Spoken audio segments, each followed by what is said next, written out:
ആകാശവാണി. നമസ്കാരം. വാർത്തകൾ വായിക്കുന്നത് സോഫിയ ഡാനിയൽ.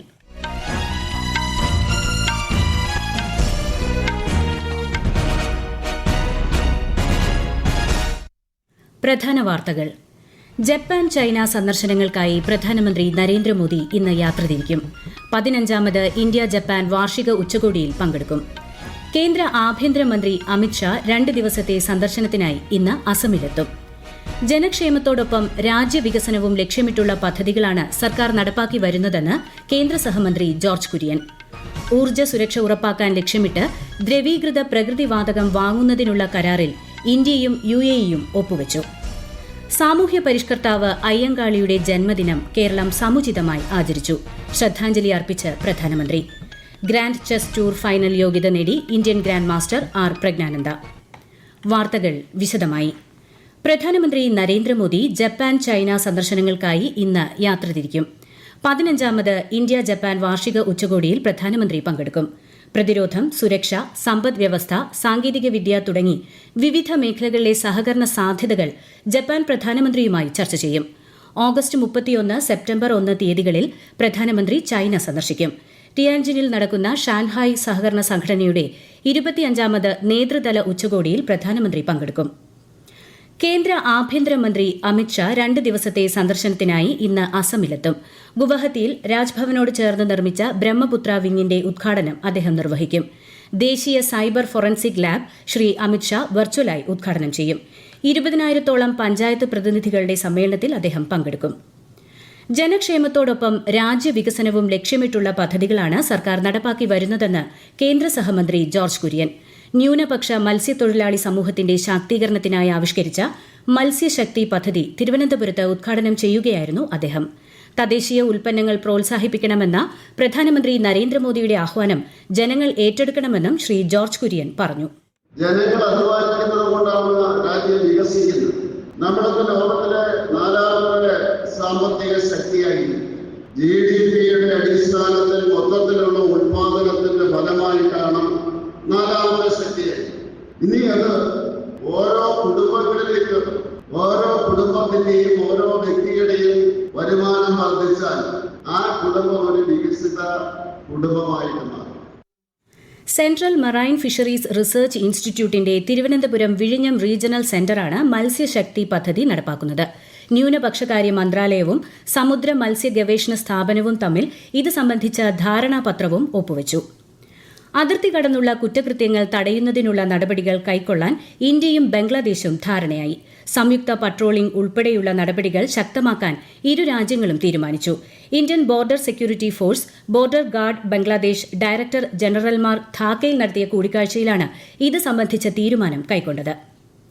നവോത്ഥാന കേരളത്തിന് അടിത്തറ പാകിയവരിൽ പ്രമുഖനായ സാമൂഹ്യ പരിഷ്കർത്താവ് അയ്യങ്കാളിയുടെ ജന്മദിനം കേരളം സമുചിതമായി ആചരിച്ചു. പട്ടികജാതി പട്ടികവർഗ പിന്നാക്ക വകുപ്പുകളുടെ ആഭിമുഖ്യത്തിൽ വിവിധ പരിപാടികൾ സംഘടിപ്പിച്ചു.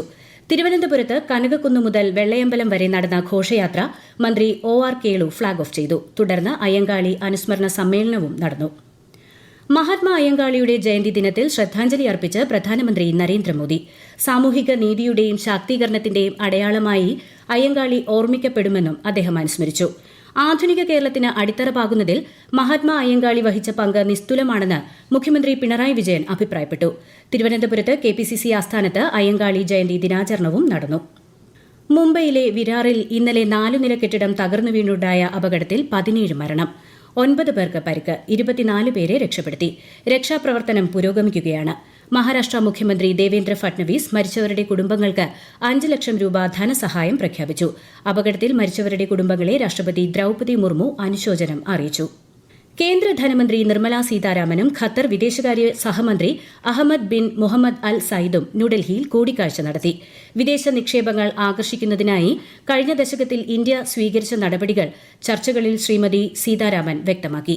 ഇന്ത്യയുടെ സാമ്പത്തിക വളർച്ചയിലും സാങ്കേതിക പുരോഗതിയിലും ഖത്തർ പ്രതിനിധി സംഘം ആത്മവിശ്വാസം പ്രകടിപ്പിച്ചു. ഈ വാർത്തകൾ ആകാശവാണിയിൽ നിന്ന്. ആകാശവാണി വാർത്തകളും വാർത്താധിഷ്ഠിത പരിപാടികളും all India radio news Thiruvananthapuram YouTube ചാനലിലും all India radio news Thiruvananthapuram Facebook പേജിലും AR News_ തിരുവനന്തപുരം ഇൻസ്റ്റഗ്രാം അക്കൌണ്ടിലും AR News_TVM X ഹാൻഡിലും ലഭ്യമാണ്. ഗ്രാൻഡ് ചെസ് ടൂർ ഫൈനലിലേക്ക് Indian grand master R Praggnanandhaa യോഗ്യത നേടി. അമേരിക്കൻ താരവുമായി നടന്ന മത്സരം സമനിലയിൽ പിരിഞ്ഞതാണ് പ്രജ്ഞാനന്ദയുടെ ഫൈനൽ പ്രവേശനം ഉറപ്പിച്ചത്. നിലവിൽ 2025 GCTയിൽ 4ാം സ്ഥാനത്താണ് പ്രജ്ഞാനന്ദ. ഊർജ്ജ സുരക്ഷ ഉറപ്പാക്കാൻ ലക്ഷ്യമിട്ട് ദ്രവീകൃത പ്രകൃതിവാതകം വാങ്ങുന്നതിനുള്ള കരാറിൽ ഇന്ത്യയും UAEയും ഒപ്പുവച്ചു. കരാർ പ്രകാരം ഇന്ത്യൻ തുറമുഖങ്ങളിലേക്ക് പ്രതിവർഷം 2.2 ദശലക്ഷം ടൺ LNG എത്തിക്കും. വിശദാംശങ്ങളിലേക്ക്. Abu Dhabi national oil company ADNOC Indian oil കോർപ്പറേഷനുമായാണ് 15 വർഷത്തെ വിൽപ്പന വാങ്ങൽ കരാറിൽ ഒപ്പുവച്ചത്. 2029 ആകുമ്പോഴേക്കും Indian oil corporation Abu Dhabi national oil കമ്പനിയുടെ ഏറ്റവും വലിയ LNG ഉപഭോക്താവായി മാറും. UAEയും ഇന്ത്യയും തമ്മിലുള്ള ശക്തമായ ഊർജ്ജ പങ്കാളിത്തത്തെയാണ് കരാർ പ്രതിഫലിപ്പിക്കുന്നതെന്ന് ADNOC marketing senior vice president Rashid Khalfan Al Mazrouei പറഞ്ഞു. റുവൈസ് LNG പദ്ധതി 2028 പ്രവർത്തനം ആരംഭിക്കും. പൂർണ്ണമായി ശുദ്ധ ഊർജ്ജത്തെ അടിസ്ഥാനമാക്കി പ്രവർത്തിക്കുന്ന പശ്ചിമേഷ്യയിലെ ആദ്യ LNG പദ്ധതിയായിരിക്കും ഇത്. Abu Dhabi national oil company Hindustan petroleum കോർപ്പറേഷനുമായി നേരത്തെ 10 വർഷത്തെ കരാർ ഒപ്പുവച്ചിരുന്നു. News desk Akashvani. KSRTC നാളെ മുതൽ അടുത്ത മാസം 15 വരെ നടത്തുന്ന ഓണക്കാല സ്പെഷ്യൽ സർവീസുകളിലേക്ക് ഓൺലൈൻ ടിക്കറ്റ് ബുക്കിംഗ് ആരംഭിച്ചു. കേരളത്തിലെ വിവിധ കേന്ദ്രങ്ങളിൽ നിന്ന് ബംഗളൂരു, മൈസൂർ, ചെന്നൈ എന്നിവിടങ്ങളിലേക്കും തിരിച്ചുമാണ് പ്രത്യേക അധിക സർവീസുകൾ. കേരളത്തിൽ അമീബിക് മസ്തിഷ്ക ജ്വരം ഉൾപ്പെടെ ജലജന്യ രോഗപ്രതിരോധം ലക്ഷ്യമിട്ട് ശനിയും ഞായറും എല്ലാ കിണറുകളിലും ക്ലോറിനേഷൻ നടത്തും. ആരോഗ്യ തദ്ദേശ വകുപ്പുകളും ഹരിത കേരളം മിഷനും സംയുക്തമായാണ് പരിപാടി സംഘടിപ്പിക്കുന്നത്. ജലസംഭരണ ടാങ്കുകൾ കഴുകി വൃത്തിയാക്കും. പരുത്തിയുടെ ഇറക്കുമതി തീരുവ ഇളവ് ഡിസംബർ 31 വരെ നീട്ടാൻ കേന്ദ്ര സർക്കാർ തീരുമാനിച്ചു. ഇന്ത്യൻ വസ്ത്രമേഖലയ്ക്ക് പരുത്തിയുടെ ലഭ്യത വർദ്ധിപ്പിക്കാൻ ലക്ഷ്യമിട്ടാണ് നടപടിയെന്ന് ധനമന്ത്രാലയം അറിയിച്ചു. ഇന്ത്യൻ നിക്ഷേപകരുടെ രാജ്യമായി മാറുകയാണെന്ന് national financial reporting authority chairperson Nitin Gupta. UPI, GST, ഉൽപാദനവുമായി ബന്ധപ്പെട്ട പ്രോത്സാഹന പദ്ധതികൾ തുടങ്ങിയ പരിഷ്കാരങ്ങൾ നിക്ഷേപകരുടെ ആത്മവിശ്വാസം വർദ്ധിപ്പിക്കുന്നതായി ശ്രീ ഗുപ്ത പറഞ്ഞു. ന്യൂഡൽഹിയിൽ ദേശീയ അജൈൽ ഗവേണൻസ് സമ്മേളനത്തെ അഭിസംബോധന ചെയ്യുകയായിരുന്നു അദ്ദേഹം. ചൈനീസ് സൈനിക വിമാനങ്ങളും നാവികസേനാ കപ്പലുകളും തായ്വാന്റെ സമുദ്ര അതിർത്തി ഇന്ന് രാവിലെ വീണ്ടും ലംഘിച്ചതായി തായ്വാൻ പ്രതിരോധ മന്ത്രാലയം സ്ഥിരീകരിച്ചു. 41 വിമാനങ്ങളും 8 കപ്പലുകളുമാണ് അതിർത്തി ലംഘിച്ചതായി കണ്ടെത്തിയതെന്നും സ്ഥിതിഗതികൾ നിരീക്ഷിക്കുകയും പ്രതികരിക്കുകയും ചെയ്തതായും തായ്വാൻ അറിയിച്ചു.